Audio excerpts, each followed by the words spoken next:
அரசியல் ஆயிரம் நேர்களுக்கு வாழ்த்துக்கள்.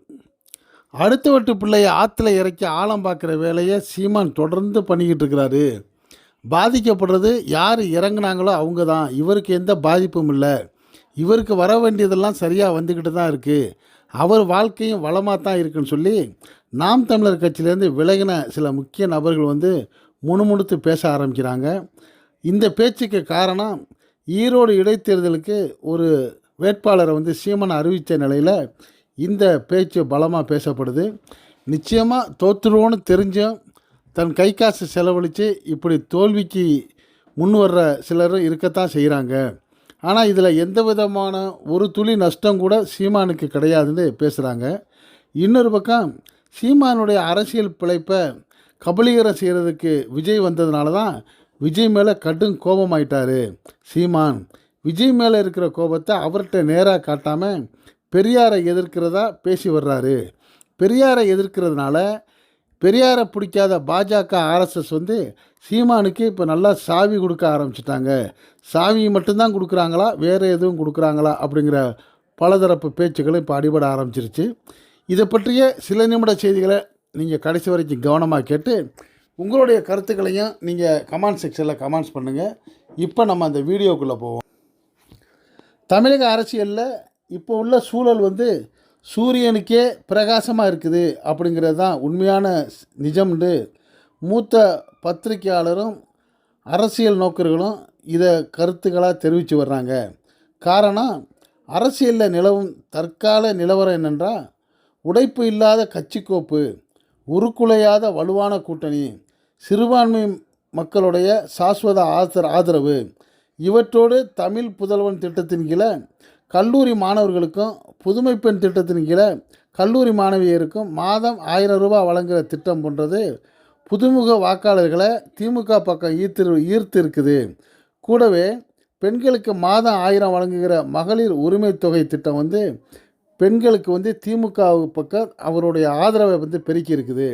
பொங்கலுக்கு திமுக பணம் கொடுக்கல என்ற ஒரு பெரிய கருத்து முரண்பாடை கிளப்பிவிட முயன்ற அதிமுகவுக்கு சரியான பதிலடியாக திமுக என்ன சொல்கிறாங்கன்னா, வருஷத்துக்கு ஒரு தரம் கொடுத்தா போதுமா, மாதம் இப்போ பெண்களுக்கு 1000 கொடுக்குறோம், உங்கள் கணக்குப்படி வருஷம் 12,000 ரூபாய் போகுது, நாங்கள் தான் மகளிருக்கு அதிகமாக உதவி செய்கிறோம் என்று காலரை தூக்கி விட்டு இப்போ திமுககாரங்க பேச ஆரம்பிச்சிட்டாங்க. மகளிருக்கு பேருந்தில் கட்டணமில்லா பயணம், 100 நாள் வேலை திட்டம் போன்ற இளையோர் பெண்களை உள்ளடக்கிய ஒரு நிலையான வாக்கு வங்கியை திமுக தங்களுக்குன்னு உருவாக்கி வந்திருப்பதாக நிச்சயமாக திமுக தலைமை நம்புது. எனவே தங்களுக்கு எதிராக வலுவான கூட்டணி அமையாத பார்த்து கொண்டாலே போதும், மீண்டும் ஆட்சியை தக்க வச்சு விடலாங்கிற கணக்கு திமுக இருக்குது. திமுகவுடைய ஆஸ்தான வாக்கு வங்கியாக இருந்து வர அரசு ஊழியர்களும் ஆசிரியர்கள் திமுக ஆட்சி தங்களை நம்ப வைத்து ஏமாற்றி விட்டதால் கொதிநிலையில் இருக்கிறதும், சட்டம் ஒழுங்கு, போதை கலாச்சாரம் இவற்றோடு ஆட்சி அதிகாரங்களில் ஆளுங்கட்சியினரது குறுக்கீடுகள் என மாநிலமே அமைதியற்ற ஒரு பதற்றத்தில் இருப்பது திமுகவுக்கு பெரும் பின்னடைவை உருவாக்கக்கூடும் என்று சிலர் சொன்னாலும், அரசியல் அதிகார கணக்குகளை சிதறடிக்கக்கூடிய கூட்டணி தோரணங்களுக்கு உண்டு. அதனை கட்டி அமைக்கிற அரசியல் சாணக்கியத்தனம்தான் திராவிட முன்னேற்ற கழகத்துடைய தலைவர் மு.க. ஸ்டாலின் அவர்கள்ட்ட இருக்குது. அளவுக்கு அவர்களுடைய இந்த ஆளுமைக்கு எதிரே உள்ளவர்களிடம் அந்த அளவுக்கு ஒரு திறமை இல்லைங்கிறதுனால வரக்கூடிய இந்த தேர்தலில் நிச்சயமாக ஈரோடு இடைத்தேர்தலாக இருக்கட்டும், வரக்கூடிய 2026 தேர்தலாக இருக்கட்டும், திமுக தான் ஜெயிக்குங்கிறது தான் உண்மையான செய்தின்னு சொல்லி பல அரசியல் நோக்கர்கள் சொல்கிறாங்க. இந்த நிலையில் தாவேகா தலைவர் விஜய் அவரது கொள்கை வழிகாட்டி பெரியார்னு அறிவித்த உடனேயே 20 ஆண்டு காலங்களுக்கு மேலாக தனது கொள்கை வழிகாட்டிங்கிறதா பெரியாரை வைத்து கதாகாலட்சேபம் செய்து வந்த சீமான் பெரியாரை இப்போ எதிரிங்கிறாருன்னா, சீமானை எதிர்ப்பது தந்தை பெரியார், சீமான் எதிர்க்கிறது தந்தை பெரியாரையா, இல்லை தனது அரசியல் பிழைப்பை கபலீகரம் செய்துட்ட களத்திற்கு வந்திருக்கிற விஜயாங்கன்னா இப்போ கேள்வி கேட்குறாங்க. காரணம், விஜய் அவர்கள் சற்றும் எதிர்பார்க்காமல் சீமானுடைய அதே போக்குக்கு அரசியலில் நிலைபெற செய்கிறதுனால தனக்கு அரசியல் வாழ்வு இல்லாமல் போயிடுமோங்கிற கவலையில் முழுமையாக விஜயை எதிர்க்க சீமான் துணிஞ்சிட்டாரு. இதுக்கு ஒருபடி மேலே தமிழ்நாட்டு மக்களெல்லாம் மிகவும் போற்றக்கூடிய பெரியாரை தாக்கி பேசினா நம்ம அரசியலில் மிகப்பெரிய விளம்பரத்துக்கு ஆளாகும்னு சொல்லி அவர் பேசி வந்த பேச்சு அவருக்கு இப்போ 8 திசையிலையும் எதிரிகளை உருவாக்கியிருக்கு. ஆனால் இவருக்கு ஆதரவாக பாரதிய ஜனதாவும் ஆர்எஸ்எஸும் இருக்குங்கிற தைரியத்தில் சீமான் இறங்கினாலும் அதெல்லாம் வாக்குகளாக இவருக்கு வர்றதுக்கு வாய்ப்பே இல்லை. இந்த சூழ்நிலையில் வரக்கூடிய ஈரோடு இடைத்தேர்தலில் அண்ணா திராவிட முன்னேற்றக் கழகம், தேமுதிக, பாஜக இந்த 3 கட்சிகளுமே நாங்கள் போட்டியிடலை அப்படின்னு அறிவித்ததே அவர்களுடைய தோல்வியை ஒத்துக்கிறாங்க. நிச்சயமாக திராவிட முன்னேற்றக் கழகம் தான் அங்கே வெல்ல போகுதுங்கிறத அவங்க சொல்லாமல் சொல்லிட்டாங்க. இது இடைத்தேர்தலில் மட்டும் இல்லை, வரக்கூடிய 2026 தேர்தலையும் இதுதான் நிஜமாகுன்னு சொல்லி பலமாக பேசப்படுது.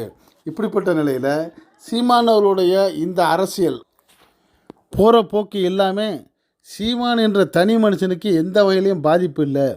நாம் தமிழர் கட்சி நிச்சயம் ஒரு எம்எல்ஏ கூட சட்டமன்றத்துக்கான போகிற சூழ்நிலையை வாய்ப்பை அவர் ஏற்படுத்தவே மாட்டார். அவருக்கு தேவை எப்போவுமே அவர் பேசக்கூடிய நபராக இருக்கணும். அவரை பார்த்து பயப்படக்கூடிய ஒரு அரசியல் சூழ்நிலையை உருவாக்கிக்கிட்டே இருக்கணும்னு சொல்லி சீமான் விரும்புகிறாரு. இதற்கெல்லாம் முத்தாய்ப்பாக அவருடைய கட்சியில் உள்ள தொண்டர்கள் தங்களுடைய காசுகளை பணங்களை செலவழித்து இந்த அரசியலில் வெற்றி தோல்வியை சகித்து கொள்ளக்கூடிய சகிப்புத்தன்மை உள்ள தொண்டர்களாக இருக்கிறாங்க. அவர்களெல்லாம் மூளைச்சலவை செய்து போட்டியிட வச்சு இவர் அடுத்த வீட்டு பிள்ளையை ஆற்றுல இறக்கி ஆழம் பார்க்குற வேலையைத்தான் சீமான் செய்கிறாரு. இப்படிப்பட்ட சூழ்நிலையில் சமயத்துக்கு தகுந்த மாதிரி பேச்சுக்களை பேசி உணர்ச்சிவயமான பேச்சுகளால் தன்னுடைய தொண்டர்களை வசப்படுத்தி இவர் எப்படியோ தனக்கு எந்த ஒரு வழியிலையும் பாதிப்பு இல்லாமல் வாழ்க்கையை நடத்திக்கிட்டு இருக்காருங்கிற விமர்சனம் இன்றைக்கி சீமான் அவர்கள் மேலே விழுந்திருக்கு. மிகப்பெரிய கட்சியான அதிமுக, தேமுதிக, பாஜக எல்லாருமே பயப்படக்கூடிய சூழ்நிலையில் ஒரு பெண்ணை இப்போ இந்த ஈரோடு இடைத்தேர்தலில் நிற்க வச்சு அந்த அம்மாவுடைய சொத்து பத்துக்கள் எல்லாம் செலவழித்து ஒன்றும் இல்லாமல் ஆகக்கூடிய ஒரு சூழ்நிலையை உருவாக்கிட்டு இதனால் எனக்கு எந்த பாதிப்பும் இல்லை ராஜாண்டு கைதட்டிட்டு போகிற சீமானுடைய அரசியல் இப்படித்தான் கடைசி வரைக்கும் இருக்கும். இவரை நம்பி போகிறவங்க தான் நஷ்டமடைவாங்கங்கிற கருத்து பலமாக பேசப்படுது. இது பற்றிய உங்களுடைய கருத்துக்களை நீங்கள் இந்த கமெண்ட் செக்ஷனில் கமெண்ட்ஸ் பண்ணுங்கள். இந்த செய்தி பிடிச்சிரா இதுக்கு ஒரு லைக் கொடுங்க.